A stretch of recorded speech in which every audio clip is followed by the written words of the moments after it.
Hello, this is Mark Grier, and for the next hour, I'll be reading from the July 9th issue of the New York Times, on the Niagara Frontier radio reading service. Okay, let's get started. First article. Graham Plattner suspended his campaign. Here's what's next for Democrats. The deadline to pick a new nominee is July 27th, and candidates are already lining up.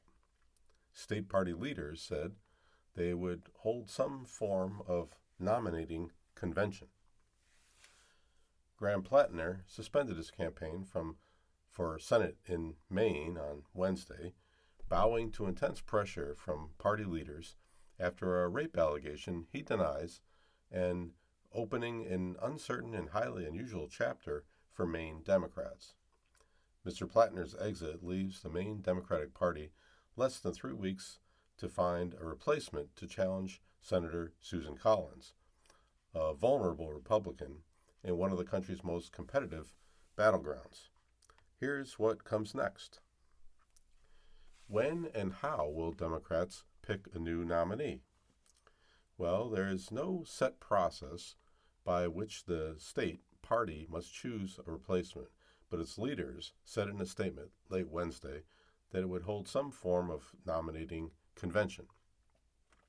The deadline to find a new nominee is July 27th under the state law. The state party leaders said in their statement that they would soon announce a full timeline, details for how the nomination process will move forward, information about how to participate, and requirements for candidates. Who is angling for the nomination? Even before Mr. Plattner bowed out, a crowd of potential contenders to replace him had already begun to form, and some candidates have already officially said they will run. Troy Jackson, a former president of the Maine Senate, favored by some progressives, announced his bid on Wednesday night, as did Jordan Wood, a progressive who lost last month in the House primary in northern Maine's swing congressional district. Dan Kleben, founder of a brewery, has also said he will run, writing in a Substack post, "I'm in." Other prospective candidates include Nirav Shah, a former state and federal public health official, and Shenna Bellows, the Maine Secretary of State. Mr. Shah and Mr. Jackson and Ms. Bellows all lost in their state's ranked choice Democratic primary for governor last month. Mr. Jackson said in a statement that there is a powerful movement of working-class people in the state of Maine and millions more across America who are ready to send a progressive fighter to the Senate.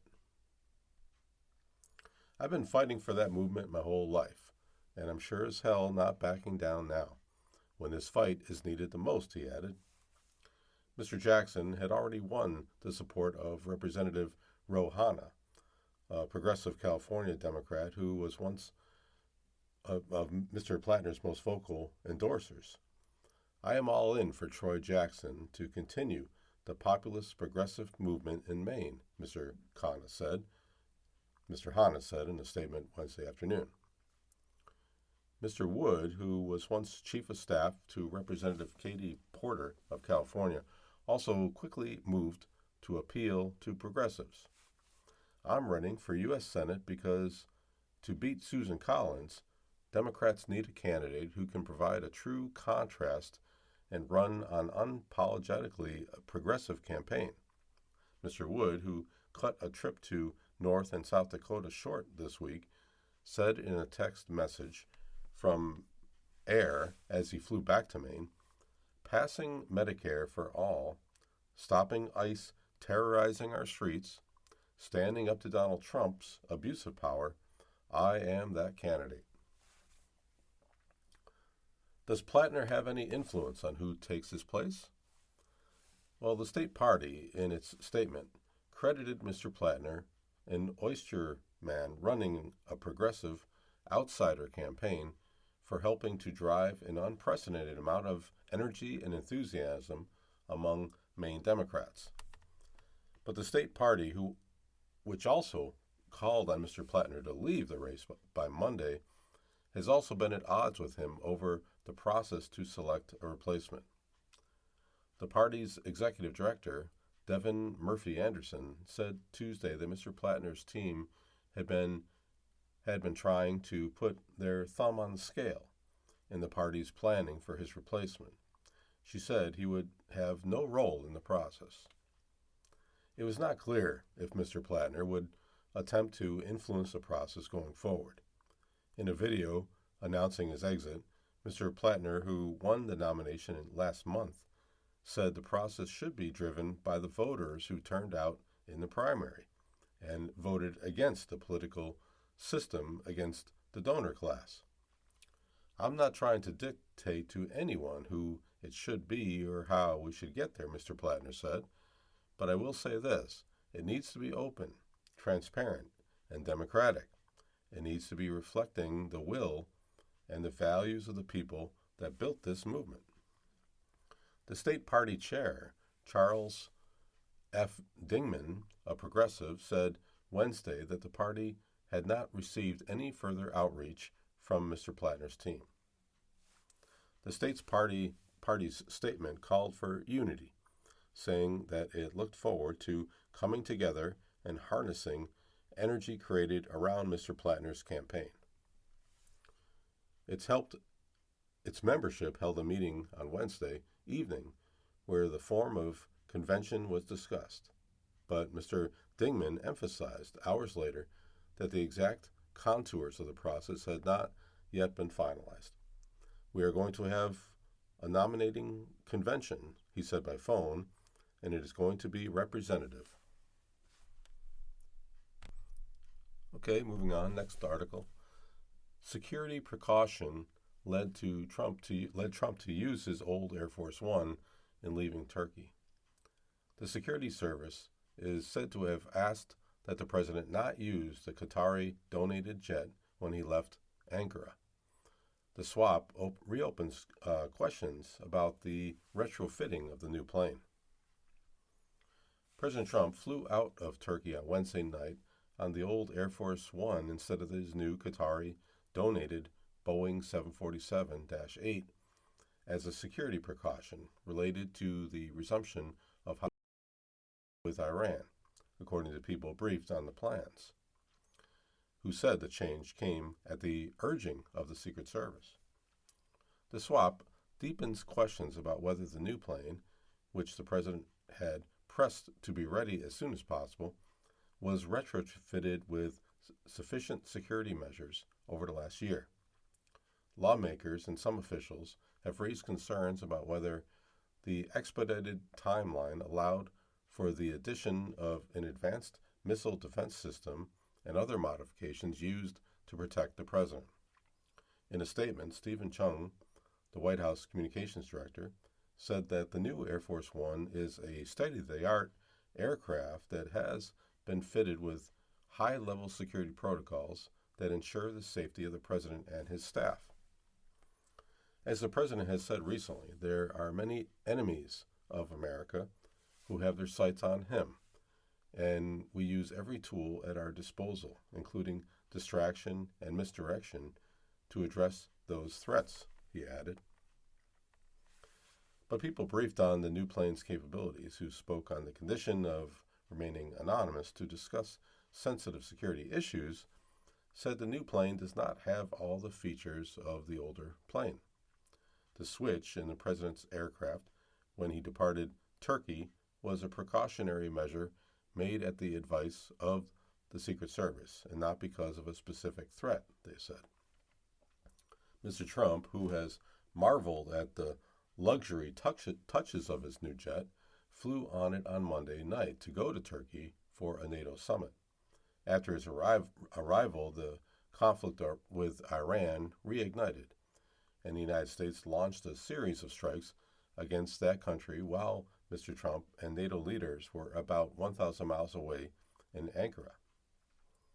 The president on Wednesday denied that the change in his aircraft was made because of security concerns and said He asserted that the swap was so the new jet could leave early to make stops at U.S. military bases to show it off to the troops because the aircraft is magnificent. But when pressed by reporters in Ankara about the reason for the change, Mr. Trump also repeatedly noted that he was Iran's number one target, and referred at one point to having seen or been briefed on a list of Tehran's targets in recent days. Earlier Wednesday, Mr. Trump wrote in a social media post that he would fly aboard the older aircraft for old time's sake out of Ankara so that the newer plane could be shown off at Middleton Air Force Base in England to give U.S. troops a chance to tour the aircraft. The Secret Service declined to comment, referring to the president's post as the explanation for the change.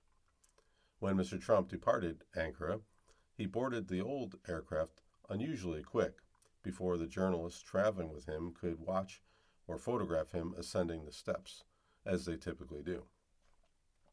Passengers on board were also instructed to pull their window shades down before takeoff. The plane landed at Mildenhall late Wednesday night, and then the president switched to the new jet to return to Washington. After Mr. Trump departed, he told reporters that they had probably been instructed to close their blinds when leaving Ankara because they were on a dangerous plane due to the threat from Iran. The older plane has been widely reported to be equipped with a system designated to blind an incoming anti-aircraft missile, along with chaff that could be deployed to mislead the missile and force it off course. It is unclear how many, if any, of those capabilities have been installed on the newer plane that was donated from Qatar, which Mr. Trump has been eager to get into service. Industry and Pentagon officials have said such an extensive upgrade could cost as much as $1 billion and take up to 2 years to complete. But in testimony before Congress, Troy Menck, the Air Force Secretary, estimated that the modifications would run possibly less than $400 million. The Air Force started upgrading the 747 jetliner in the United States last summer. Air Force officials said at the time that they were modifying the jet for executive airlift support on orders of Defense Secretary Pete Hegseth, but that all other details about the upgrade were classified. The plan immediately drew criticism from some members of Congress. The lawmakers expressed concern that Mr. Trump would pressure the Air Force to do the work so fast that sufficient security measures would not be built into the plane, including missile defense systems or even systems to protect it from the electromagnetic effects of a nuclear blast. Much of the retrofitting and refurbishing that the Air Force described took place at a Texas facility known for secret technology projects. Andrew Hunter, the former Air Force Assistant Secretary who was in charge of the Air Force One program during the Biden administration, said that a true retrofit of a 747 jet to prepare it to become Air Force One would require more than a year of work. That is because the base plane, even if it has a luxurious interior, needs sufficient modifications to its physical structure to accommodate special security upgrades, work that would have taken longer than the Air Force had to retrofit the donated Qatari jet. Mr. Hunter would not name the more complicated security upgrades individually because they are considered classified. But other government officials have told the New York Times that this more complex work includes advanced missile defense systems and hardening of the plane's wiring to protect it from an electromagnetic pulse in case there's a nuclear strike. It is unclear whether such work was done to the Qatari jet.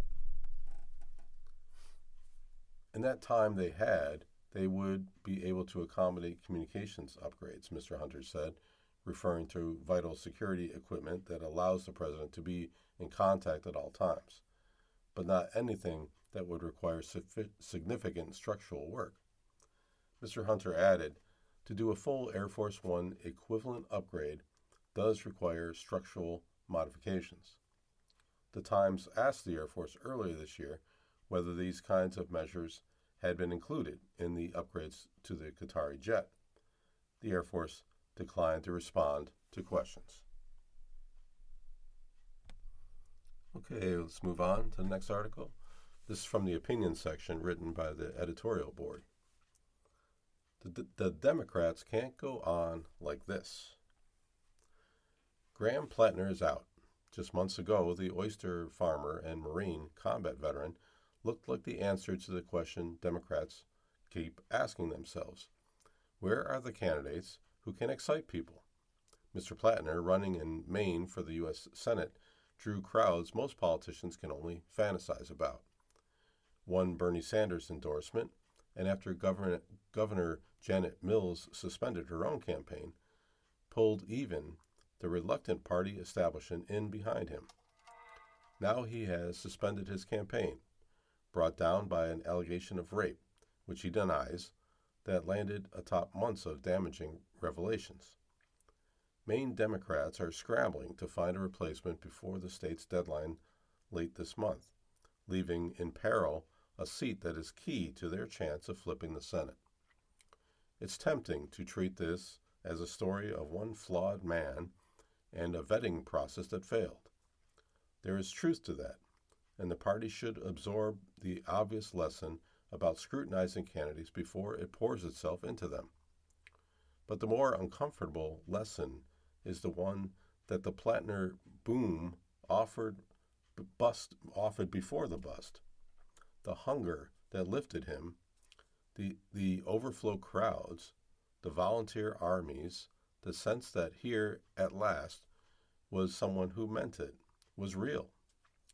It was also a hunger the party keeps trying to satisfy with a personality instead of a purpose. Let's concede what is true in the case for candidates like Mr. Plattner. Democrats do need fresh, charismatic, younger contenders, and they should stop treating the next name in line as an entitlement. A party is strongest when it is a genuinely big tent, willing to host real disagreements rather than enforce a single approved script.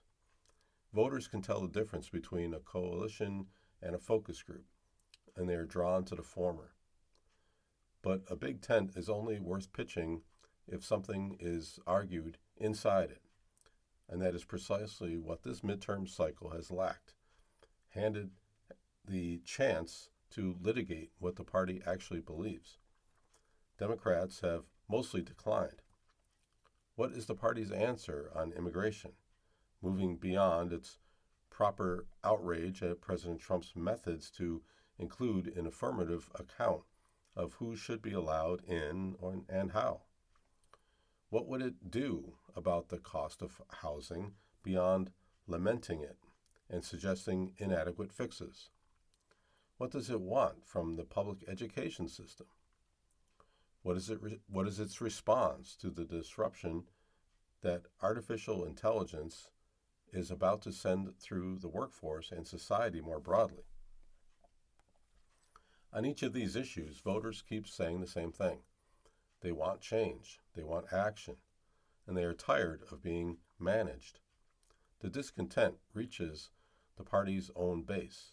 In Associated Press NORC surveys, many Democrats have described their party as weak or ineffective, and by earlier this year, only about 7 in 10 still viewed it positively, well below where it once stood. Among all voters, the party's favorability rating is below 40%. One sign of the party's dysfunction came in May, when the Democratic National Committee released an embarrassing autopsy of the party's presidential loss in 2024. Instead of offering honest reflections and a vision for the future, the report resembled an incomplete homework assignment filled with notes like, "This section was not provided by the author." It was another missed chance to chart a new path. The party's private answer too often seems to be that Washington is broken and therefore nothing can be done. Why stage a fight over specifics that will only expose divisions? But that gets the task exactly backward. If Democrats believe government can still work, the way to prove it is to say concretely what they would do with power. Refusing to say doesn't make the party look unified. It makes it look as if it has nothing to say, and it surrenders the language of change to the other side, which is only too happy to claim it.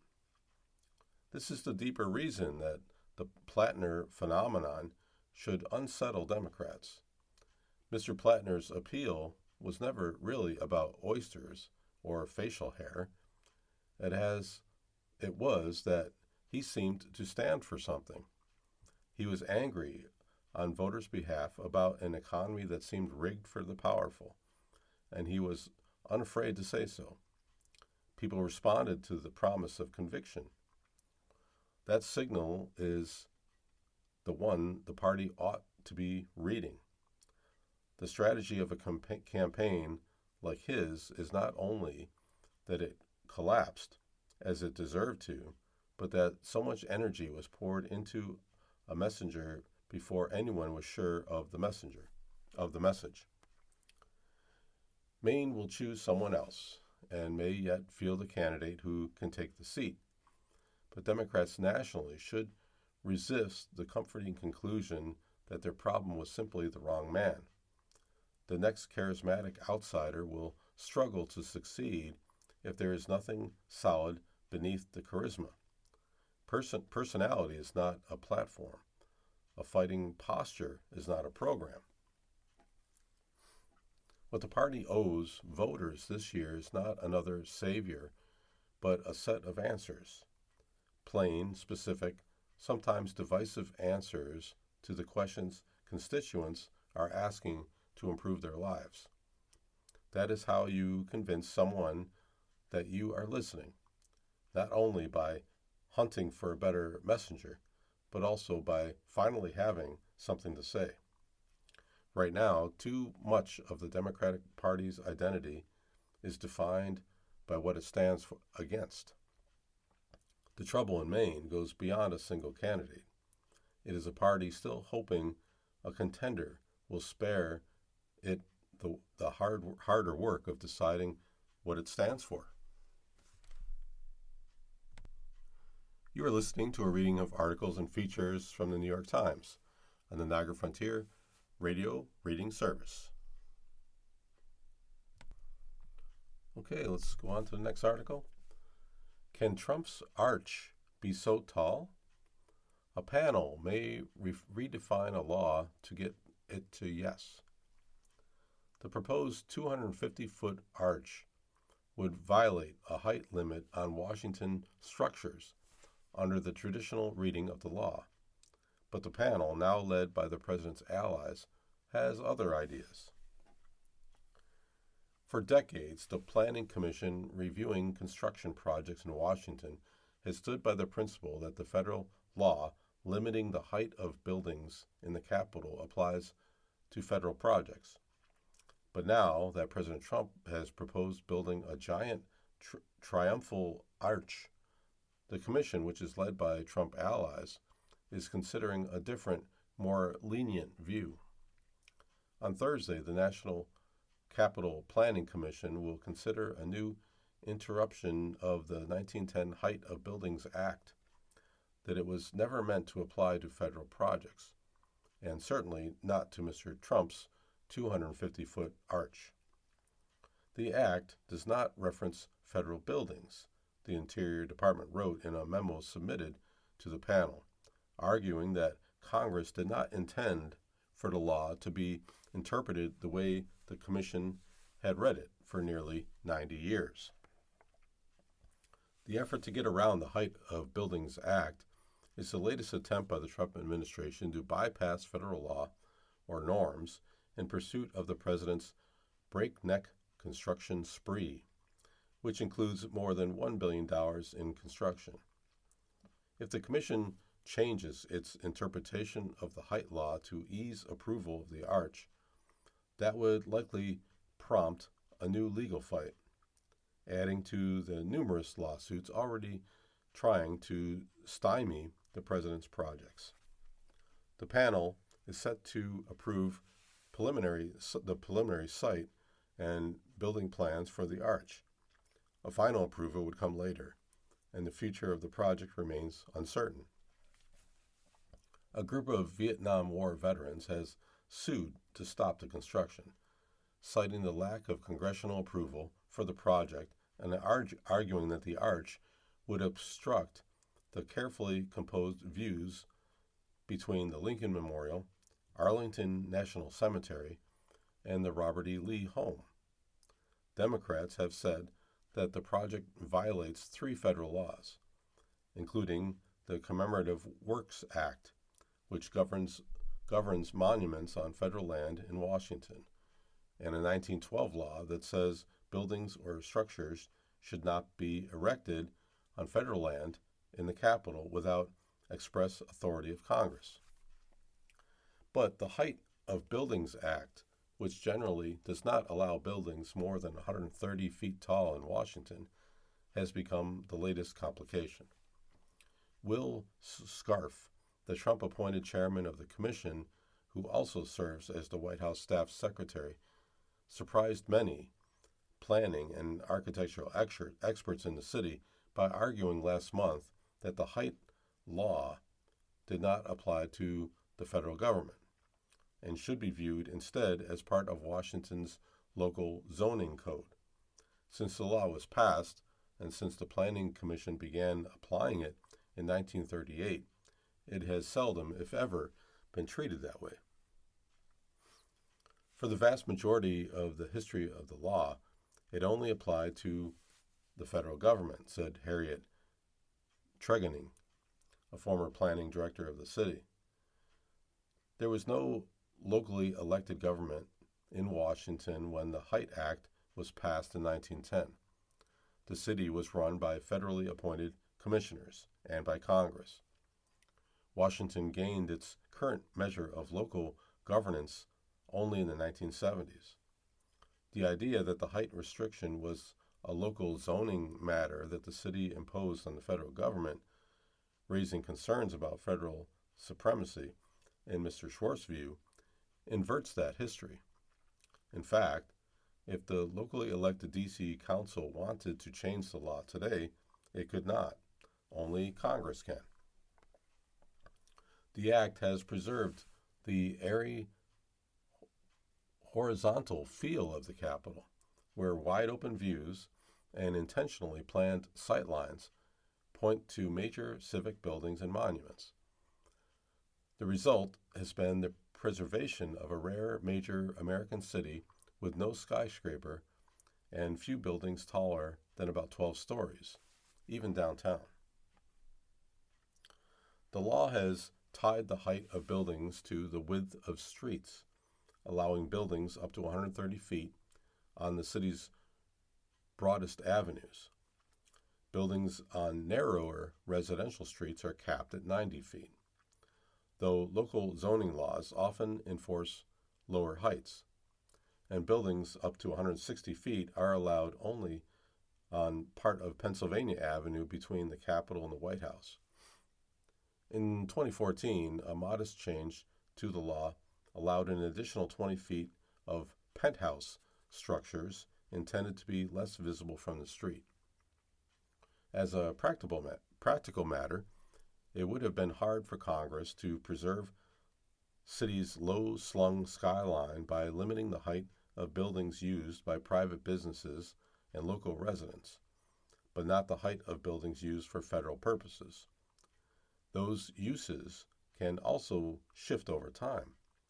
The Trump administration is currently working to offload a lot of federal property to private buyers. the original text of the Height Act mentions no exception for federal buildings. "What's the citation that they are relying on?" asked Nancy Mackwood, a former chair of the Committee of 100 on the Federal City, a nonprofit advocacy group focused on planning and preservation of the Capitol. "I can't find anything. Nobody else can find anything." The Interior Department memo points to an earlier 1899 law passed by Congress that did include an exception to height limits in the city for federal and municipal buildings. The 1910 law, in force today, repealed conflicting laws, but the administration argues that it did not explicitly repeal the federal exception because it said nothing about federal buildings.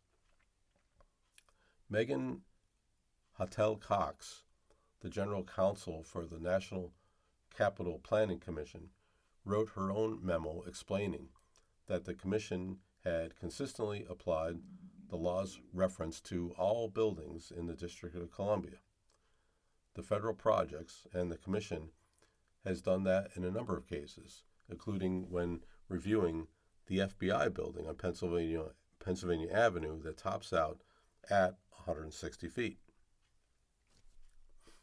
The staff report prepared for Thursday's meeting recommends that the commissioners ask the administration to revise the arch to comply with the law. The staff suggested, however, that a 250-foot tall structure could still be possible. The dimensions would have to be adjusted, lowering the main structure to 130 feet, with a 20-foot observation level setback above it.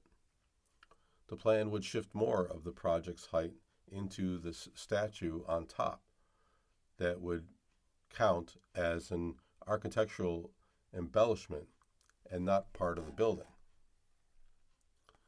That solution may stretch the intent of the Height Act by creating a towering 100-foot tall golden statue that could appear poised to tip off its pedestal. And such a resolution may be unsatisfying to the president, too. Any changes that make the archway smaller would further obscure views meant to be seen through the arch.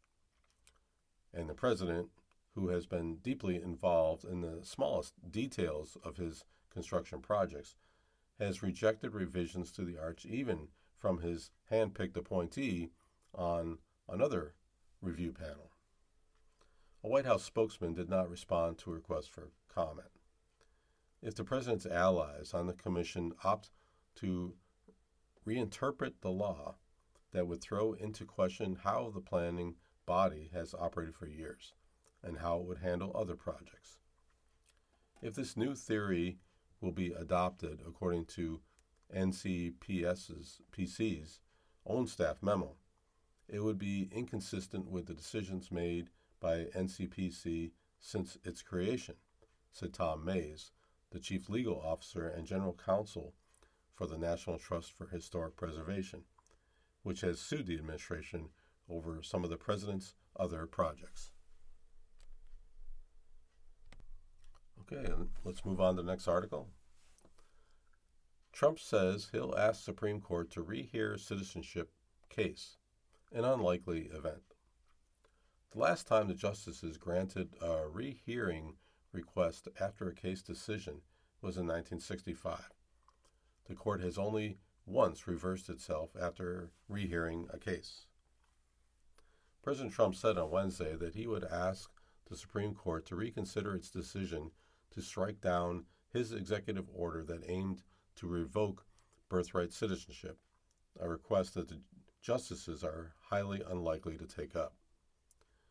The declaration, made in a social media post, showed the president's continued frustration with the court's decision last week, when a majority of justices ruled that the citizenship given to nearly all children born on U.S. soil was enshrined in the Constitution. Mr. Trump claimed that signs on billboards were being placed along the southern border and in Mexico advertising the right and that citizenship would be granted to anyone willing to pay.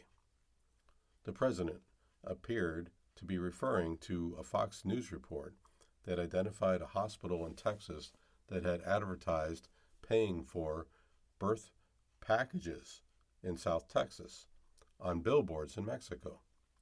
The outlet reported that Governor Greg Abbott of Texas, a Republican, had ordered an investigation into the hospital, which told Fox News that marketing materials regarding maternity services are no longer in use due to an unintended misunderstanding.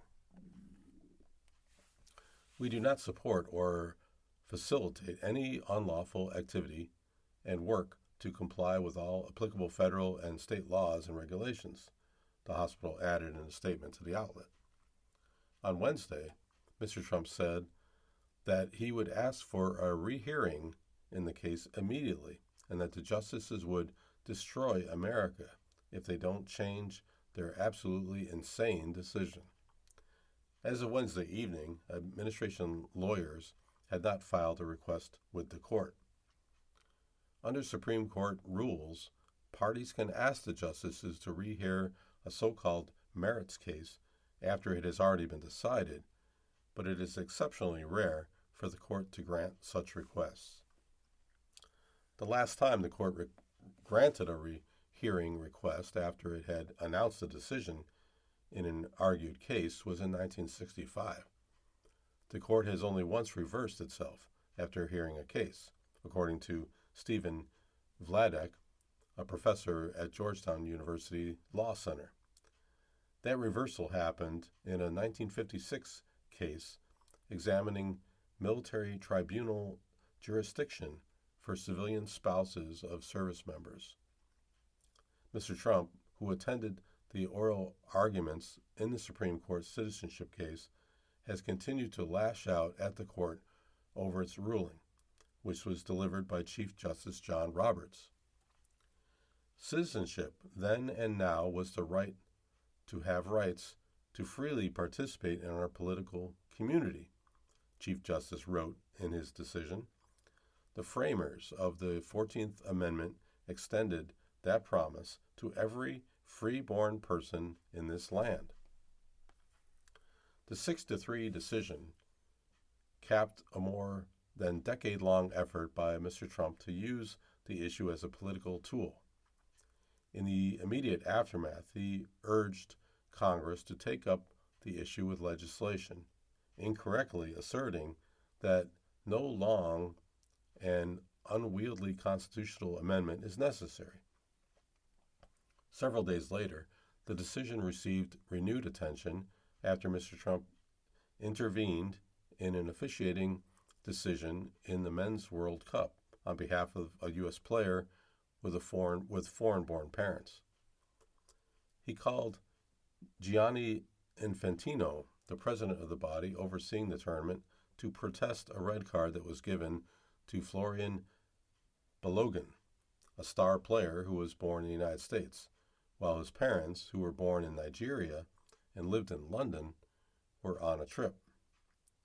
FIFA, the World Cup governing body, reversed the referee's decision, which would have prohibited Mr. Balogun from playing in a match with Belgium.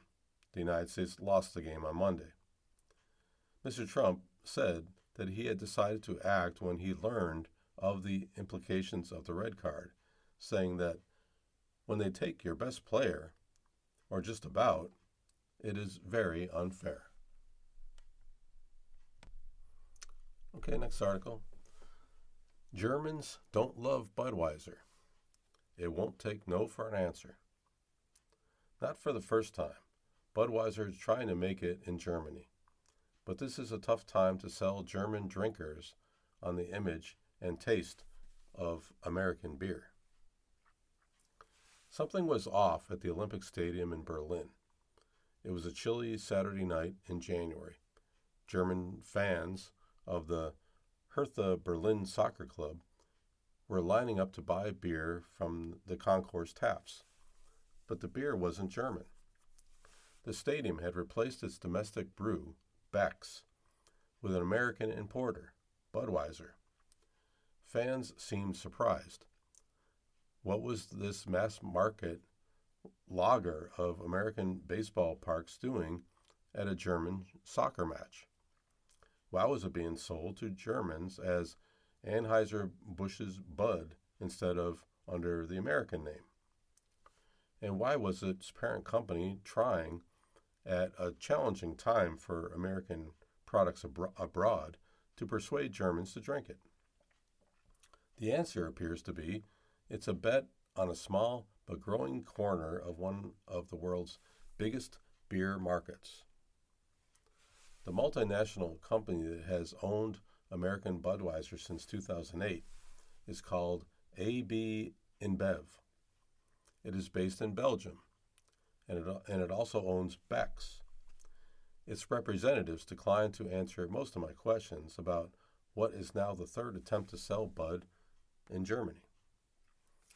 The officials would not say why they chose, once again, to introduce a quintessentially American product to such an insular beer market, or why they picked a moment when many Germans are flush with anger at President Trump and not at all enamored of the United States. Germany is probably the hardest beer market in the world, I would think, said Oliver Lemke, who owns a namesake brewery with a series of restaurants around Berlin. He told me, "You've got plenty of breweries. You've got a public that does not appreciate any other beer style than what they're used to." Mr. Lemke said he does not mix politics with sales, but based on the market, he said, "I don't see why they would come here."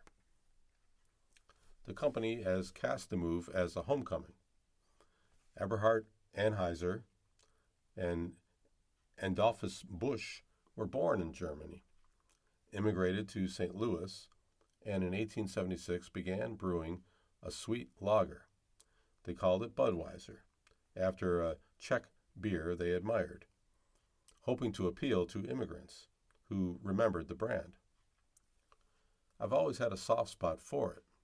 When I was a senior in college, my favorite professor and mentor would take me to lunch at a sports bar off campus to discuss the magic and mystery of journalism. His name was Bill Wu. Because he came from St. Louis, he always drank Budweiser. Most Germans have no such affection for the beer, and no such exposure.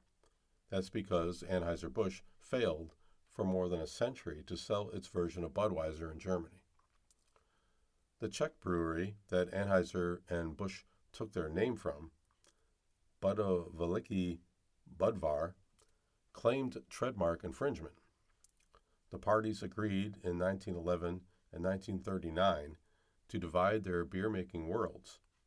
The Czechs could sell their Budweiser in the United States, and Anheuser-Busch couldn't sell its version in much of Europe. Twice, the Americans tried to crack the German market under different branding. Both attempts fizzled. The first was abandoned after several years of disappointing sales. The second was scuttled amid ongoing legal questions over Budweiser name. Last fall, AB InBev announced another go, now with a product that, for legal reasons, it had to call Anheuser-Busch Bud. A company official said the expansion would bring Bud back to its German roots, its founders, contrary to origin, in time for its 150th anniversary.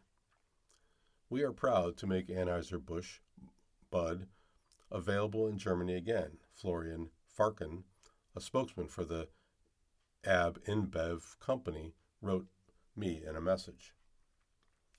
Hertha Berlin, the soccer club, announced Bud would replace Beck's during home matches.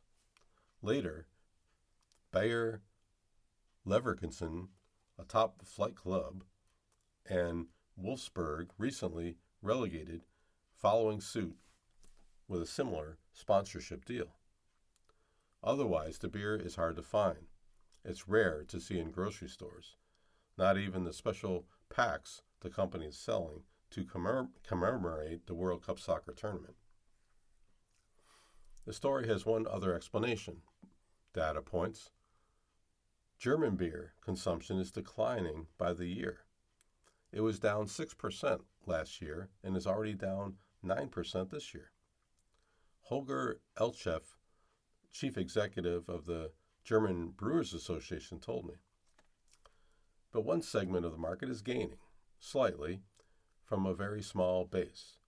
Imports.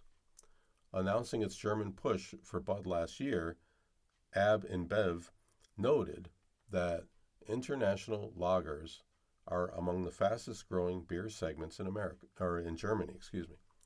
Mr. Eschel could not speak directly about InBev's strategy, but he told me that consumers in Germany are very interested in testing, finding out new products, new styles, and new brands. Analysts have doubts, given the continuing difficult situation in the German beer market and the recent decline in the image of the American products. The trade publication Genrenke News wrote this spring, Bud sales in Germany are likely to fall short of expectations. At the Hertha match this spring, one visiting American fan was also skeptical. My father. Can't we get a German beer? He asked in line. But back at our seats, he called to me from across the row. He held up his cup. It tastes better here, he said. You're listening to a reading of articles and features from the New York Times on the Niagara Frontier Radio Reading Service. Okay, next article. What Germany and Japan can teach Ukraine about Patriot missiles. Two American allies already have permission to build the American interceptors, a license that President Trump says he will also grant to Kyiv. In 2022, as fears mounted over Europe's missile defense capabilities against Russian strikes, the Biden administration granted permission to Germany to build a factory to manufacture state-of-the-art Patriot air defense interceptors. That factory has yet to produce a single Patriot, a sign of the time that it can take and how difficult it can be to ramp up production of American weapons abroad, even after winning approval from the United States government to do so. It is a cautionary tale for Ukraine, whose leaders are expressed confidence that they could quickly start Patriot production after President Trump said on Wednesday that he would grant Kyiv a long-sought license to produce the interceptors. Only two other American allies, Germany and Japan, have similar licenses, and neither scaled up nearly as quickly as Ukraine hopes to. And European leaders still often rely on American-made weapons, even as they try to build their own alternatives. Friedrich Merz, the German chancellor, acknowledged as much on Thursday, announcing that his government had reached a deal with the United States to buy American-made Tomahawk missiles. A manufacturing license is not a quick fix, said Satoru Mori, a professor of contemporary international policies at Keio University in Tokyo, referring to Japan's experience developing Patriots. It is an incredibly complex aerospace engineering feat. How Japan and Germany won the Patriot licenses. In early 2000, Japan's leaders grew concerned that their homegrown defense system were not good enough to combat North Korea's nuclear and missile programs. The United States granted it a license in 2005 to produce more advanced systems, including Patriot missiles known as PAC-3 hit-to-kill interceptors, in partnership with the manufacturers Raytheon and Lockheed Martin. The American decision was a natural progression after many years of defense cooperation and trust, said Jeffrey Hornung, an expert on Japan at the RAND Research Group in Washington. It took 3 years for Japan's military, called the Self-Defense Forces, to conduct the first successful test of PAC-3 systems. It now produces as many as 30 Patriots a year by some estimates. Germany's license was awarded amid fears that Russia, having focused for years on Ukraine, might one day turn its missiles on Western Europe. The license was followed by a 2024 contract for a German factory to supply up to 1,000 missiles to Spain, Germany, the Netherlands, and Romania. The new factory in the city of Schossenberg in southern Germany is expected to begin producing missiles next year. Why Ukraine can't just buy Patriot missiles from Germany? Once Germany's Patriot system is operational next year, it will initially be able to deliver missiles faster to Ukraine in the short term than Ukraine will be able to build under its own production license. Germany and its allies must supply Patriots to Ukraine as quickly as possible until Ukraine is able to produce them on its own, said Anton Hefeder, a German lawmaker and weapons expert. Yet Ukraine cannot completely rely on allies for support, because the war in Iran, as well as the war in Ukraine, have reduced the global stockpile of Patriots and fueled a demand for more missiles that exceeds production capability. In 2023, Japan started selling some of its home-produced Patriots back to Washington, in part to backfill American shipments to Ukraine. The ability for Kyiv to build its own factory will ultimately increase its supply of missiles and make it less dependent on its allies for defense. Why ramping up is hard.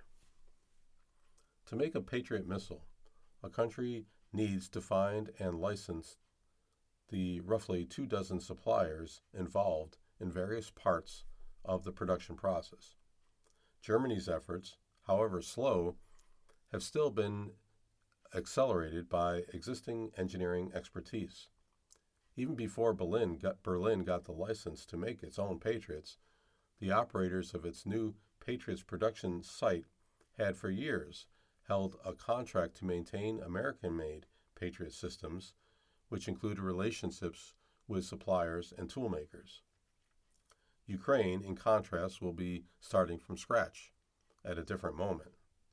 Japan had the luxury of stockpiling Patriot missiles during a time of peace in the region. Ukraine does not. The plane has to be built while it's flying, Mr. Hornung, the Japan expert, said. They're going to want to hit the ground running on this as quickly as possible, but you just have to make sure the correct safeguards are in place. Okay, let's move on to the next article. California orders thousands of drivers to retake rules of the road test. The state's Department of Motor Vehicles said that it had discovered irregularities in exam results of knowledge tests. It did not specify what they were. California is ordering thousands of driver's license holders to retake tests demonstrating knowledge of the rules of the road after irregularities were discovered on the results of those exams, state officials said. The state's Department of Motor Vehicles did not elaborate on the nature of the discrepancies, which it said affected about 11,000 Californians. More than 35 million people have driver's licenses or identification cards issued by the state. Those affected will have 30 days to return to a DMV office to retake the exams. People who don't have their licenses canceled, those people that don't will have their licenses canceled. Ensuring the integrity of our testing process is essential, the agency said in a statement. Knowledge tests play a critical role in confirming that drivers understand the rules of the road before they are licensed to drive in California. State officials did not answer to questions about whether the irregularities were connected to cheating on what is colloquially known as a written test, which can be taken in certain cases on a computer, a phone, or a tablet device. In California, knowledge tests are required for first-time drivers and new residents, along with those who have poor driving records and are renewing their licenses. Applicants get 3 attempts to pass the multiple choice tests. In 2024, California ended its knowledge test requirements for most people 70 and older when renewing their licenses. Tests are still required for older license holders who have traffic violations, repeated accidents, or suspensions for driving under the influence of alcohol or a combination of alcohol and drugs. It is the second time in less than a year that Californians have experienced problems with driver's licenses and ID cards issued by the state. In late December, the Department of Motor Vehicles announced that 325,000 real ID holders needed to replace them because of a software error that affected how expiration dates were applied to some of the identification cards. The glitch could have rendered some identification cards, which were issued to authorized immigrants, valid beyond the end of their legal stay in the United States, according to the state. Officials attributed the problem to outdated computer software. Under regulations that took effect last year, real IDs are required to board domestic flights in the United States. Passports and other government-recognized documents that are Real ID compliant are also acceptable. You've been listening to a reading of articles and features from the July 9th issue of the New York Times. Your reader today has been Mark Reier. Thank you so much for listening.